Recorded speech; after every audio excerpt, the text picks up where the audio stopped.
Hello everyone, today we will be solving this big equation from class degree first year quantitative analysis of business administration. First we'll put up the question in the form of equation and then we will cross multiply. That is 5y into 132 will give you 660 minus 8y into 85 will give you 680 divided by 2 8s are 16, 5 3s are 15. Now we will subtract. 660 minus 680 is equal to 20. So the value of x will be 20. We will take any one equation from these two and we will use x in the equation.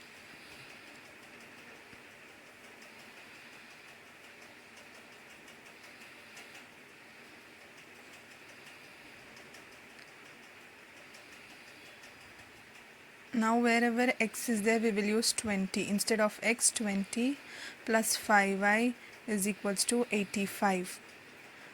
2 into 20 is 40 plus 5y is equals to 85. Now we'll remove 5y outside.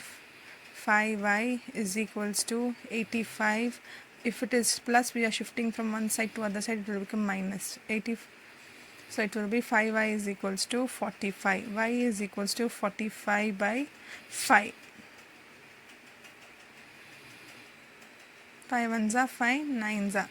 We have divided the sum with 5. So y value is 9. Therefore, we can say that the value of rice is 20 rupees and the value of wheat is rupees 9.